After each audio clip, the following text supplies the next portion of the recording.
I'd like to welcome everyone here today, all of you who are students enrolled in the class and those of you who are visiting.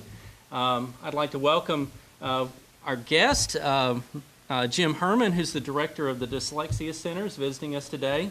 And of course, our own dean, Dr. John Weil, is with us. And Susan is not in the room right now, but I would like to thank Susan Lyons once again for all the work that she does behind the scenes to make this series successful and to make our receptions particularly festive and fun events. So if you get an opportunity and you see Ms. Lyons, please thank her for the work that she's doing, because she's out there making sure that this ice cream social takes place without a hitch. And for those of you who don't know me, my name is Philip Phillips, and I'm the Associate Dean of the University Honors College here at MTSU and the organizer of this lecture series. Since it's the first day, I want to begin with a very brief introduction, and then I will introduce our distinguished speaker. In her book on writing, the Southern novelist, short story writer, and photographer Eudora Welty calls renewed attention to the richness of the ordinary and the role of the familiar in art when she asks the question, what place has place in fiction? For Welty, place works upon genius if the creative mind is receptive. Indeed, she writes, as soon as the least of us stands still, that is the moment something extraordinary is seen to be going on in the world. Welty praises fellow Mississippian William Faulkner as the triumphant example in America of place in fiction. Faulkner's fictional Yoknapatawpha County is an all-encompassing fictional world, and it is, in her view, the carefulest and purest representation of the world she herself knows.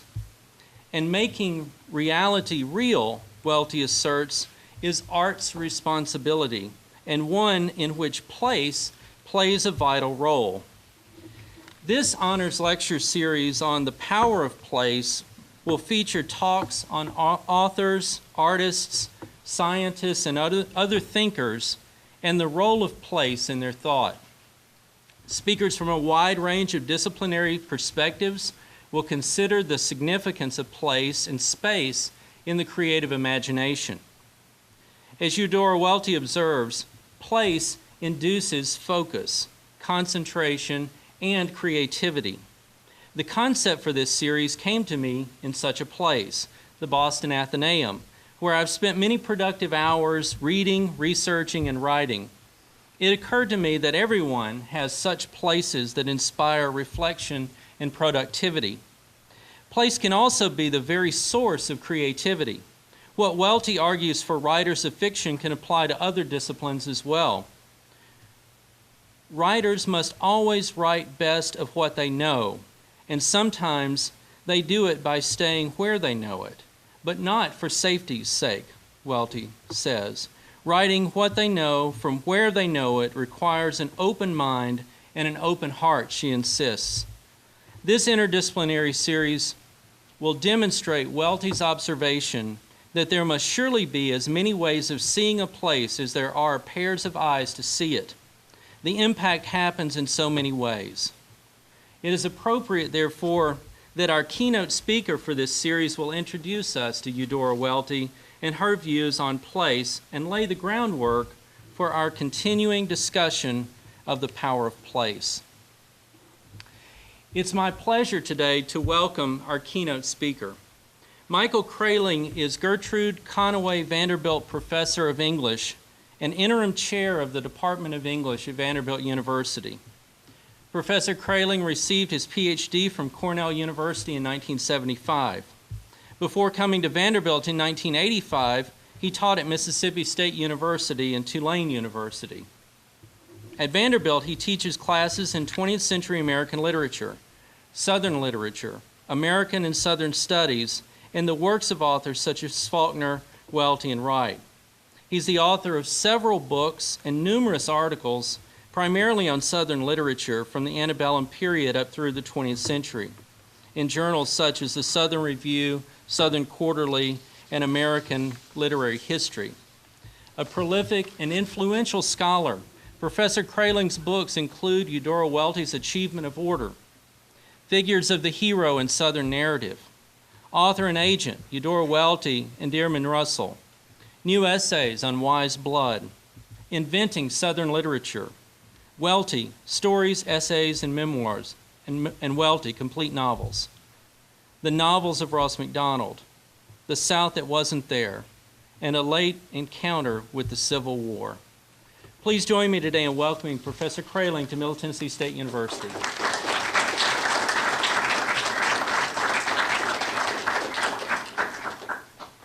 Thanks. You look like a bag lady here. Just going to be a low-tech talk. I got a bag full of books. While I'm unloading my stuff here, let me thank Associate Dean Phil Phillips and Dean John Weil for the invitation to talk to you today. There we go. I decided, I don't know why, maybe for expediency's sake, to try to conduct this more or less like a class than a lecture while you guys sit there passively. So it's totally within your right if you want to stop me, ask a question, ask for clarification, object, whatever. It is, after all, your class, and I'm here to help you with it. Again, thanks to everybody for the invitation to talk about Eudora Welty and place. The first thing I'd like to do is reverse the order of that and talk about place and Eudora Welty. You'll see the reason for that in a minute. I see from the flyer for the rest of the series that you have, as Phil said, a pretty full spectrum of considerations of what place means in our contemporary experience of it. Hollywood, your own campus plan, Edgar Allan Poe's weird Gothic made-up places, prisons, which can be a really fascinating exploration of what place does to human character and behavior. And what I'd like to do today, through or with the instrumentality or help of Eudora Welty and her writings on place, is to explore in a little bit the sort of basement level of what place means or how place affects us. I promised to get to Welty in not such a long time, but I wanted to start on a much more empirical level. So here is what I mean. A couple of weeks ago, I drove from Nashville to Atlanta and back in one day. A small business errand took me down there. And you all know that experience, I guess, because Interstate 24 is just, quite near here. United States interstate highway system is a marvel, really, in some ways when you think of it. But it's also a blight. It's a place, or it has influenced our sense of place for those of us who have grown up with it. Some practically have grown up on it. I remember when it was built in my neighborhood when I was growing up, we used to play on the earth-moving equipment. 4 hours to Atlanta and 4 hours back. Time superimposed on distance. Place measured in varying packets of miles. And then there are the familiar signs. Waffle House, KFC, DQ, McDonald's, Holiday Inn Express, Shell, and then the same over and over again every time you reach an interstate exchange. And then more miles and the same signs again for the same gas, the same food, and the same lodging. We live and might have become accustomed to uniformity in our places. Of course, if I'd driven well away from Interstate 75 or Interstate 24 on my trip, I might have found a real place. But most of us are leaving those places these days and coming to much more deeply, heavily populated places where the particularity is sort of homogenized out of them. We are leaving these places we are learning to accept places as reproducible locations. The lobby of a Best Western in Georgia is more or less like the lobby of a Best Western in Utah. In fact, we like it that way. That's what signage and branding are about. Erasing the particularity, the unpredictability of place, and substituting in that slot something we can depend upon and foresee. This is the place and time of, for instance, The Matrix. How many people have seen that film? 3 of those films, okay. It's too bad. They're pretty awful, actually. But they're interesting in some sort of discussable ways. Neo, if you remember, in the first of those 3 films, hides little reality chips in a book called Simulacra and Simulation. I mean, the films might be weirdly made up, but that's a real book. Go look it up in your library by a French guy named Jean Baudrillard. And he argues that in our postmodern time, the ones in which you guys have been born and grown up, and the one in which I sort of grew into or aged into, our postmodern time is an age of simulacra and simulation. The real is no longer real. The fake is real. The reproduction of reality is real. It's what we deal with every day. The actual genuine or authentic has somewhere disappeared, and in fact, he even argues, or we might think that he argues, that we've lost in some way our ability to appreciate or even apprehend the authentic. We become experts at critiquing or consuming simulacra. That, I take it, is the PhD version of what The Matrix is about. The other version is just a long spring break movie. But anyway, in fiction, this could be the place where William Gibson's heroes live. You all ever read The Neuromancer or Pattern Recognition or any of William Gibson's postmodern science fiction or cyberpunk novels? Anybody? Well, you should read Neuromancer, because in fiction, this is his place. Here's an example of the hero of Neuromancer, who is a hacker, basically. And listen for Gibson's idea of place. I'm going to get to Wealthy. But as I told you, there's a sort of a long detour before we get to her. This book was published in 1985, I think, 1984. Case, that's the name of the hacker hero or hacker anti-hero in the novel, sat in the loft with dermatrodes strapped across his forehead, watching motes dance in the diluted sunlight that filtered through the grid overhead. A countdown was in progress in one corner of the monitor screen. One of the things we don't notice is that, look at yourselves around the room. You don't interact 100% with me, or even the person sitting next to you, because you've got a screen open in front of you. And so we live in a condition in which the places or spaces we inhabit are largely, not always, but largely mediated by a screen presence. That is, a simulation of real time, real place. We've grown accustomed to it. But what we need, I think, or what you guys, I think, would need or would profit from in your seminar is some degree of attention to your own situation. Just monitor yourself and tell yourself what percentage of your time is lived in mediation with the real world. There are many ways in which we're mediated. I'm basically here talking about the way we're mediated by screens, by digital technology, but primarily within the larger category of digital technology by video images on a screen. I just put my phone away and turned it off. But I swear, until the minute I walked down the stairwell to get here, I was looking at a screen in my hand. And that is a strange sort of situation when you think of it. But here's Case.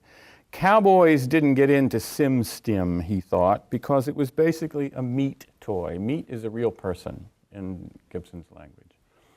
Somebody who lives in his or her body in real time, in real place. And there aren't many of those left in Gibson's world, as I don't think there are many. Well, you can go to the gym some in the afternoon and see somebody sweat. You realize that, you know, there are still meat people around. But maybe not as many as there used to be, and maybe not as many who are 100% in the physical body all the time.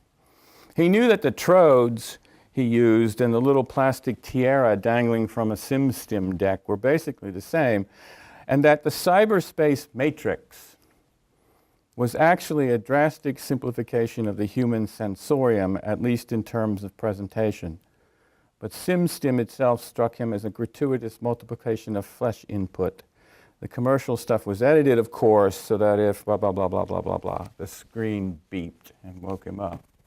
Basically why I read that is that it, you know, from 1980s on, which is now 30 years ago, what's showing up in our fiction is the norm of mediated reality. Mediated basically by technology that is capable of creating simulacra of real experiences. In this novel, the sort of ground level assumption is that you can't tell, and the protagonist Case can't tell from one moment to the next whether he's standing in a real place in his real physical body or whether he's somehow mediated into a computer system, the grid, the matrix. He doesn't know. And the plot works itself out basically with him trying to figure out, you know, which order of existence, which place he's in a given moment. And he can't do it. There's a follow-up to this novel. I'll just read a little bit of an excerpt from this one, another William Gibson novel called Pattern Recognition, which is about 20 years newer. It came out in the publication date is 2003. Basically the same protagonist, Case, although he changes the gender. This Case is female. And she's on basically the same sort of crusade as the previous one. There's a difference in inflection here too, and it's important, I think, and important to me anyway, to sort of put this into the mix for you. This is the first couple of this page or so of Pattern Recognition. 5 hours New York jet lag, and Case Pollard, that's the heroine of this one, wakes in Camden Town to the dire and ever-circling wolves of disrupted circadian rhythm. She's got jet lag. It is that flat and spectral non-hour, awash in limbic tides, brainstem stirring fitfully, flashing inappropriate reptilian demands for sex, food, sedation, all of the above, and none really an option now. There's this beginning, I mean, the first couple of sentences, and you're in this assumption that the human nature of the heroine you're supposed to be tracking is somehow in an indeterminate space between a machine and a human being. A machine that's somehow on idle, I-D-L-E, and a human being who's feeling what we've all felt, I guess, at one point or another, fatigue, jet lag. And so you're already in this sort of mediated existence. Not even food, as Damien's new kitchen is as devoid of edible content as its designer's display windows in Camden High Street.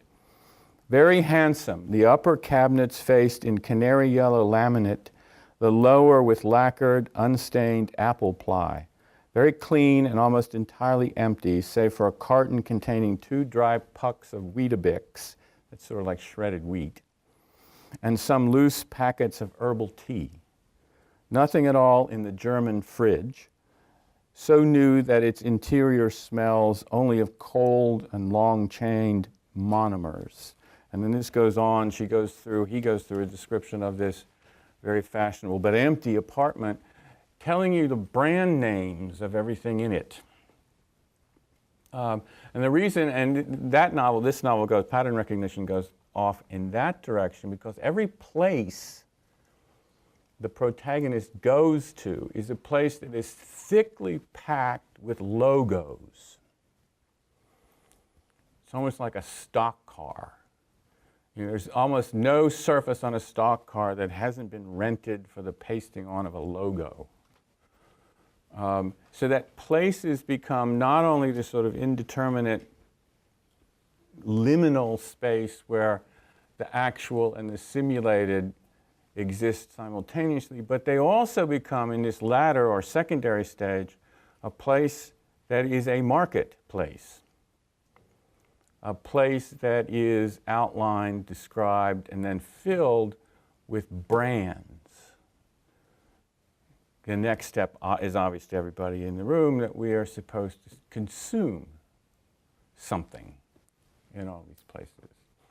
The points that I make are two here. One, the present sort of condition of place in our lives is heavily influenced by mediation and simulation.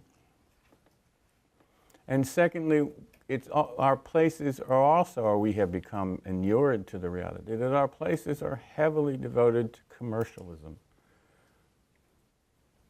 That almost everything we see or encounter has in some way been commodified. And there's very few places we can go to in which we aren't defined in some way as a commercial entity. So two things then, the sort of combination of simulation and authenticity, with simulation clearly, I think, being the predominant part of that. And the second, a place defined as a marketplace. Very few spaces anymore where that metaphor doesn't exist. But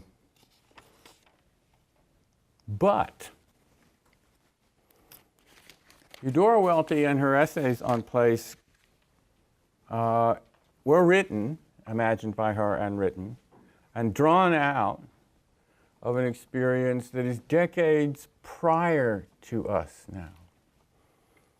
And what we need to do with care is to read her in our own time and in hers. The payoff for that is that we get some sort of historical sense of the permutations of what we mean or can mean by the concept of place. And we can then place ourselves in our own moment and construe, use our vocabulary in a much more useful way. The essay, there are two essays actually that Welty wrote about place that are important for us to read and consider. The one most important, I mean most well known, is the one called Place and Fiction, which was written in 1954. You can do the math, that's what, 60 years ago, right? Okay. I'm a PhD in English, not math, so sort of basic mathematical operations do not come automatically. 60 years ago. There's another of her essays called Some Notes on River Country that was 10 years older than that, written and published in 1944, so 70 years old. It's important, with all due respect to Eudora, to keep in mind the passage of time and the question whether her concept, her thinking about place, how it survives, if it does, 70 and 60 years later. It's a fair question for us to ask. Well, to the 54 essay to start with. Welty wrote this essay in 1954. Is it legal for me to ask you a sort of what happened very important historically, especially in the South, in the spring of 1954? A couple of weeks before, yeah? Brown versus Board of Education, which changed quite literally a lot of places, not limited to classrooms. So what I think we should do then is to put her essay and all of this stuff in historical context. In those years, Welty made her living from book sales, and she didn't make a lot of money from that, and also by giving talks at literary symposia, which would pay her a modest honorarium and travel expenses. That way she'd get a chance to travel and make a few bucks. She'd been invited in 1954 to give a series of lectures at Cambridge University in England to an American Studies symposium, a symposium basically of British and continental students, some Americans. And place in fiction was the keynote address that she wrote for that symposium. I think it's important to realize, again, to sort of microscopically redefine place, to remember, to think of what it would be like to read this essay in that place. To be an American, a Southerner, and a Mississippian in the summer of 1954, reading this essay about place to basically a bunch of Brits in a lecture hall in Cambridge, England. The places change, texts, they do. Where they're read, where they're spoken, where they're set, they change. This is especially significant in Cambridge because Cambridge was also the home of one of Welty's favorite British novelists, anyway, E.M. Forster.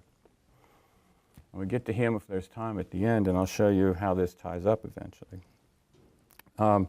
Welty was, as were all Southern white writers of that period, right in the aftermath of Brown versus Board of Education. And before, we have to remember, the civil rights movement of the early 1960s, in that little window of time between Brown but before civil rights. Like all white Southern writers, she was either explicitly or implicitly pressured to explain her place, and her place in her place, if you get the point. Why was there still, in the middle of the 20th century, a place in the so-called developed civilized world where something like Jim Crow could exist? And, Eudora, what do you think about that?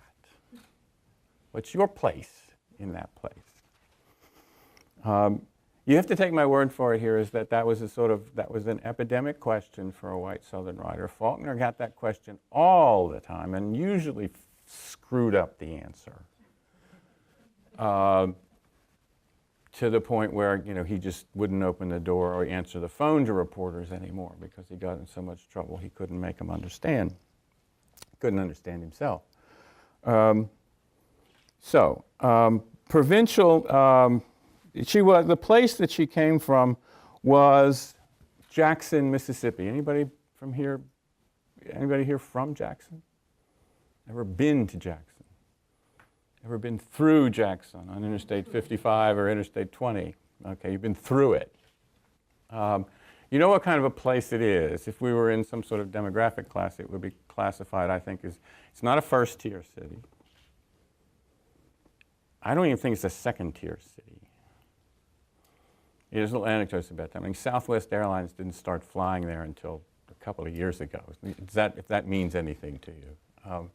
Which it means is there's not enough money in there for Southwest to fly a plane there. So it's not, in some sense, a big place.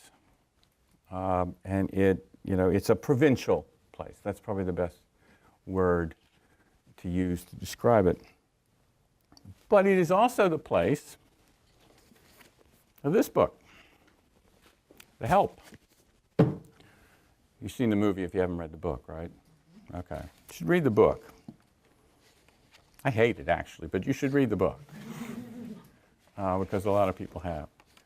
And this is, early on in the book, Abilene establishes, at least partly establishes, the place, Jackson, Mississippi, for purposes of this novel, The Help. And again, time is important. This is published in 2009. I've gone, over the years teaching, I have gradually become more and more insistent on historical accuracy, of knowing when something was written and published. It tends to help you understand what it means, or what it could have meant, what it could mean, what was thinkable by its author. That sometimes helps.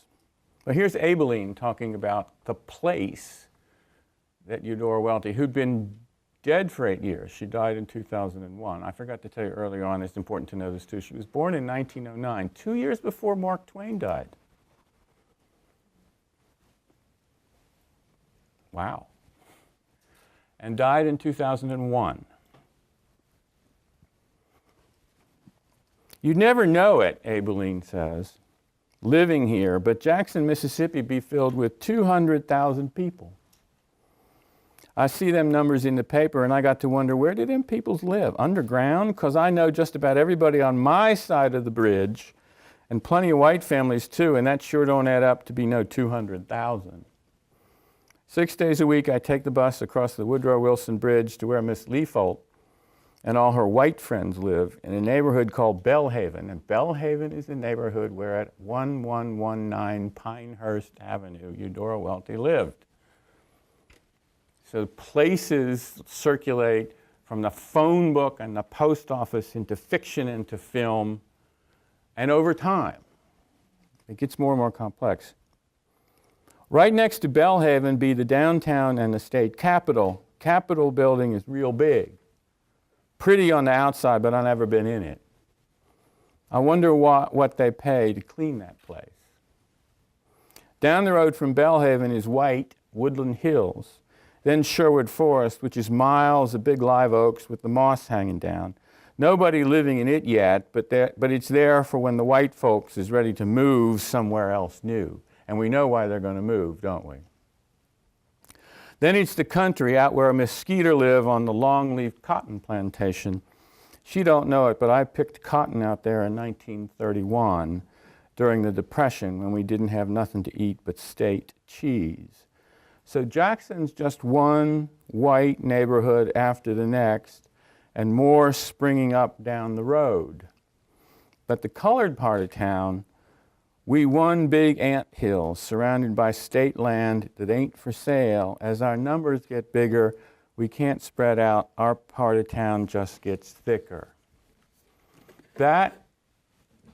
This book, although written in 2009, takes place in the 1950s. There's this interesting sort of overlap.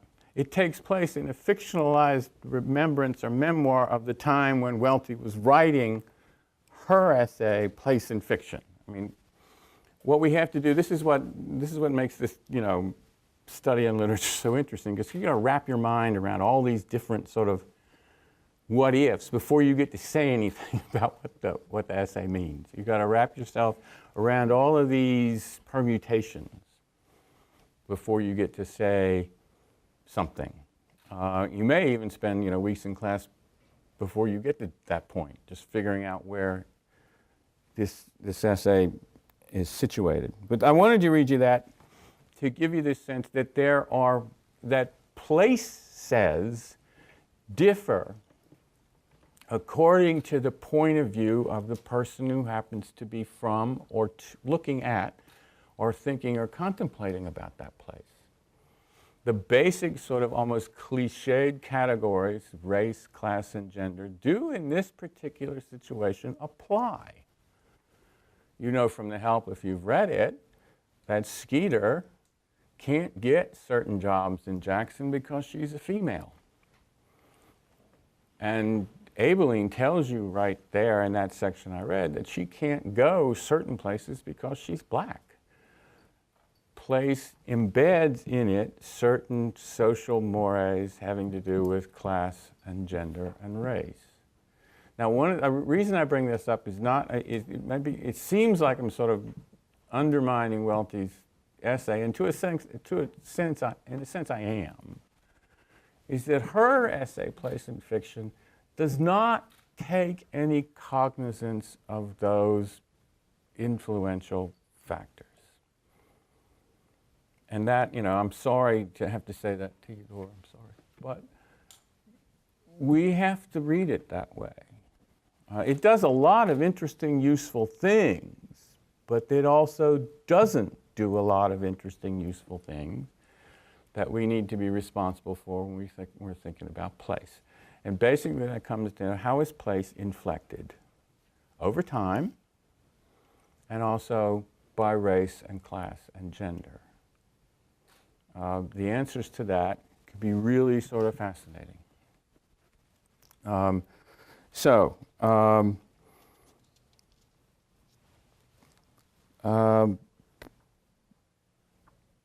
I'm going to skip that part because we're running a little bit slow.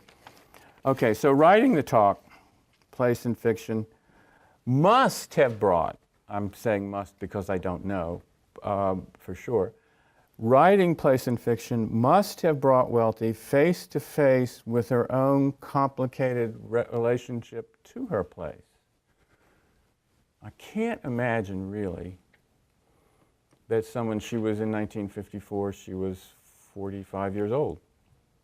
I can't imagine somebody as smart as her, 45 years old, thinking about her place in the spring and the summer of 1954, who is not, in some compartment of her mind, thinking about the racialization of that place. There's just no way that can't be going on in her head. What's interesting then is to read her essay and find the ways in which it avoids or evades saying that. We all do it in one way or another. It might be useful to remember that the place Welty came from, Bob, I said that, and that Brown versus Board of Education had been handed down not more than weeks before she went to deliver, while she was writing the paper and before she went to deliver it. That's my sort of prologue. It's a sort of undermining, in some ways, sort of counter-reading prologue. But just to repeat, we live now, and some of you have been born into this age and don't know a previous one. We live now in an era when place is highly and deeply mediated. There are theme parks, there are, technology is totally capable with computer-generated imagery of creating the simulation of an experience of place, which is sometimes indistinguishable from the real thing and a lot of times preferable to the real thing.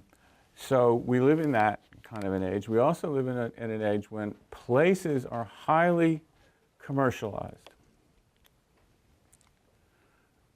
You can hardly be in a place where you're not in some way, visually or another way, reminded that you're a customer for something.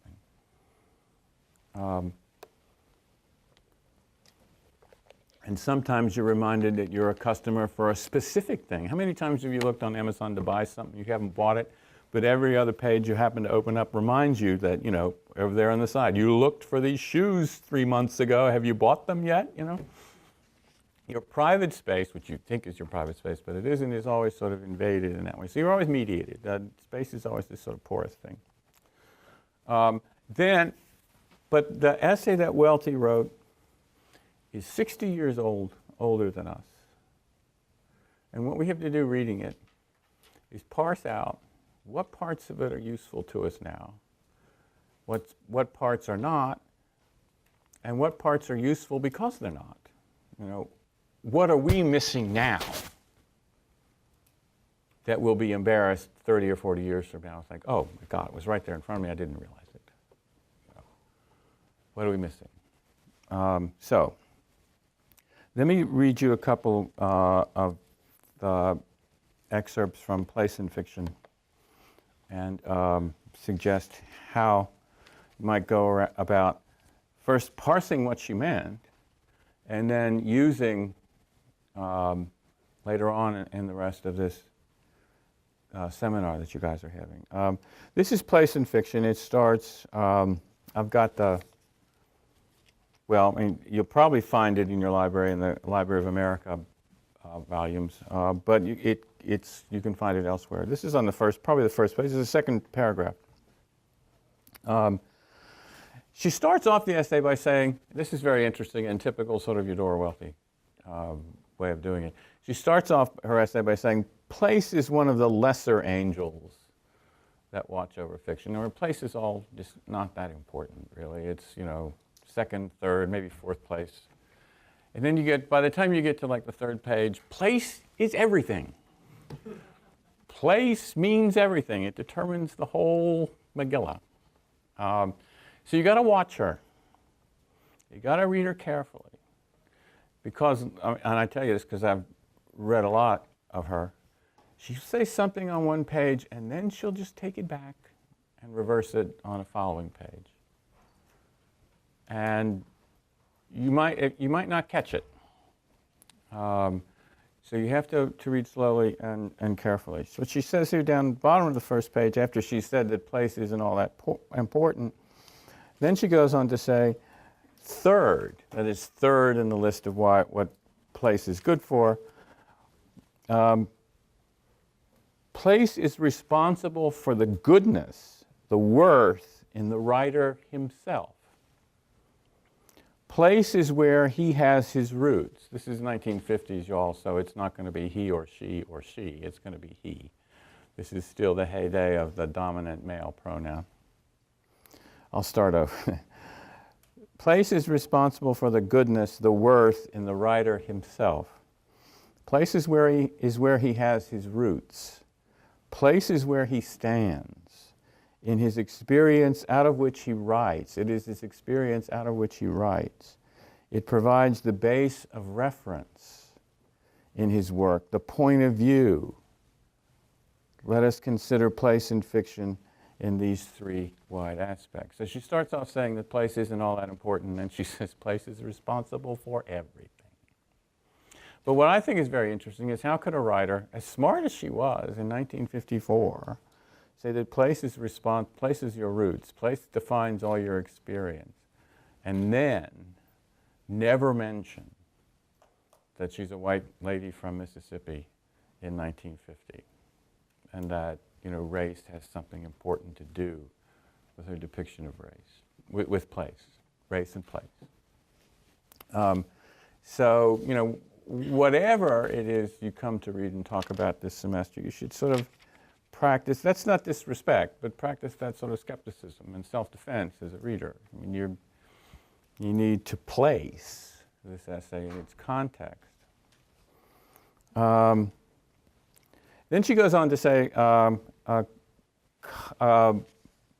to build on that point on the next page, it is by the nature of itself that fiction is all bound up in the local. The internal reason for that is surely that feelings are bound up in place. The human mind is a mass of associations, associations more poetic even than actual. I say the Yorkshire moors, and you will say Wuthering Heights. And I have only to murmur, if father were only alive, and you would come back with, we could go to Moscow. 5 extra points if you can tell me what that's from. No takers? Chekhov? The Cherry Orchard? If we could just go to Moscow. See, there's a different, this is also, there's a different sort of level of literacy. And the reason I brought, not to be, you know, nasty, although it was sort of nasty, but the point here is that this is also, why is she talking about Chekhov and Bronte when she's a white lady from a segregated southern city in 1954? What's the, does literature somehow have the power to override that situation?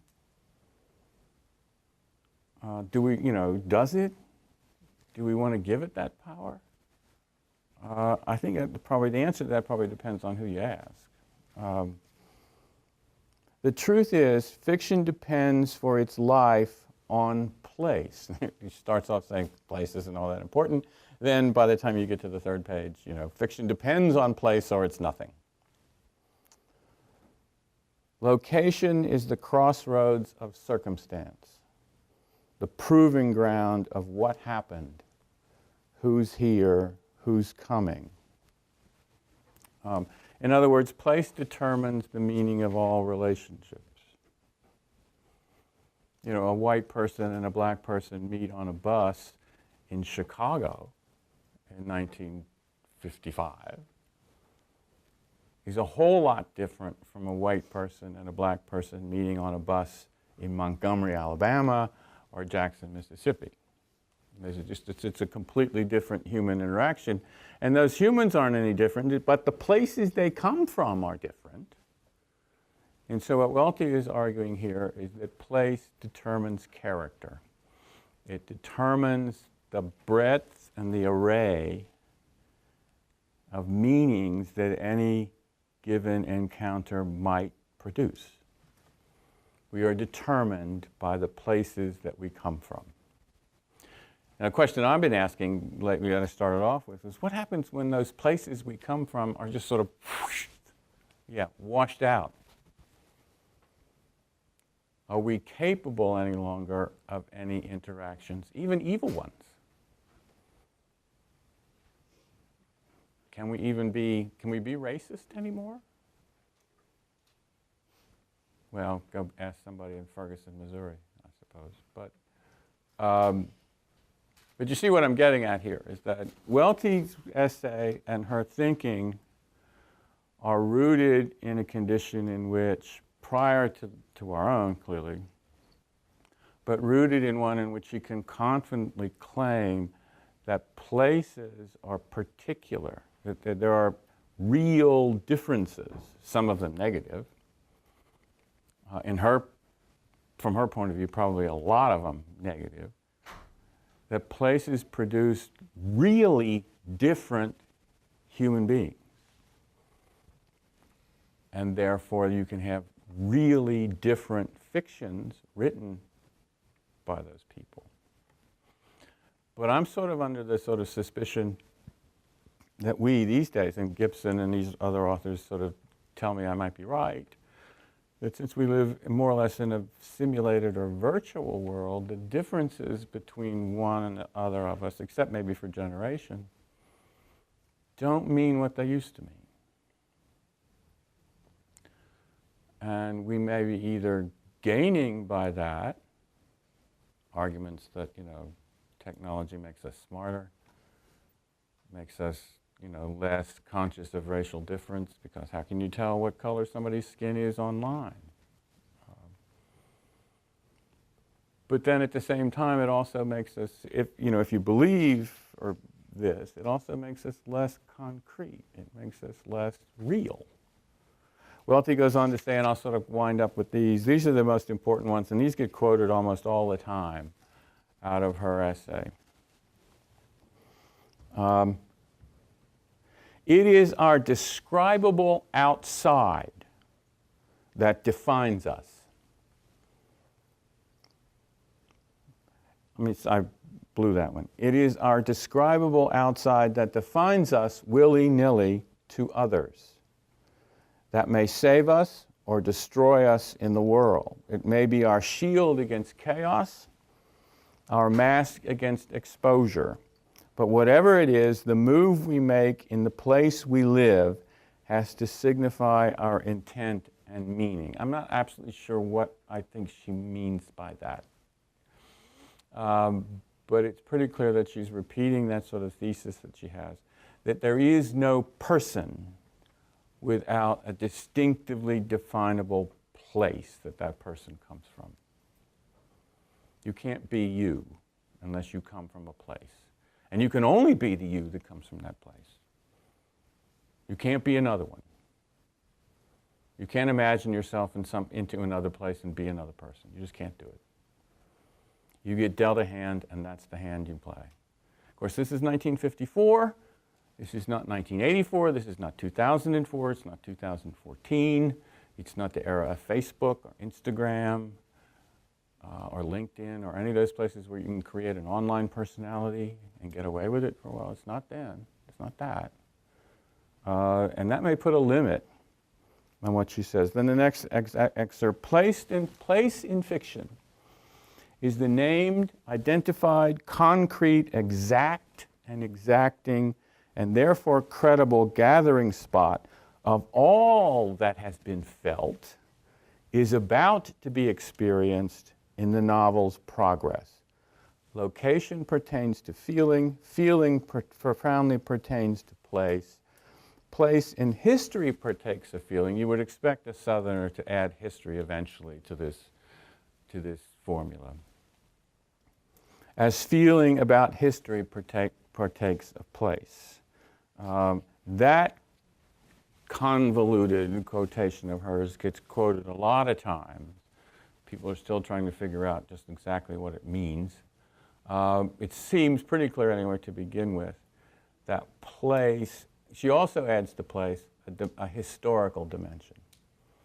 What has happened to people in a place never goes away. Sounds like Poe, doesn't it? Something like that, you know. But she does, I think, at least leave the window open a little bit to believe that she might believe that there is a kind of spirit of place. That anything that happened in a certain place stays in that place. Now that also brings us back around, I think, to where I started from. You know, if we have built over everything, every place, have we eradicated that spirit and therefore impoverished ourselves in some way? We can get to Atlanta in 4 hours, let's say, on 8 lanes of concrete and asphalt. But have we somehow obliterated Joe Johnson's Civil War campaign from Chattanooga to Atlanta? Is it gone? How many of you have done I-75 from Chattanooga to Atlanta and realized this is what's his name, Sherman and Joe Johnson? Yeah?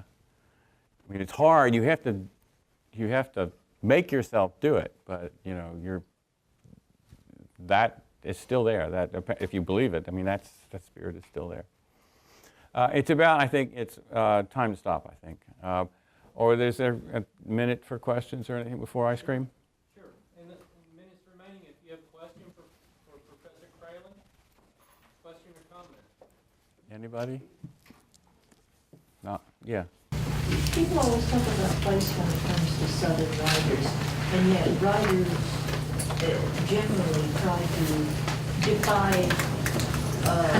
classifications because they want a universal appeal. So is there any such thing as a, quote, Southern writer? Do Southern writers define themselves so much by virtue of being called Southern writers, or is it different things?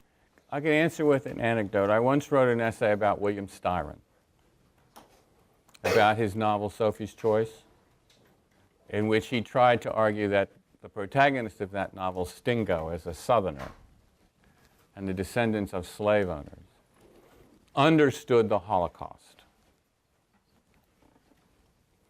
And I wrote an essay about that, and I sent it to Styron as a sort of, like, you know, compliment or something. I got a postcard back from him, which he wrote, "I have long since given up worrying whether people think I'm a Southern writer or not." So I think the answer to that is, if you ask any Southern writer, you're probably going to get a polite, "I'm a writer." The Southern is a critical term, not a writer's term. And so that's the answer you're probably going to get.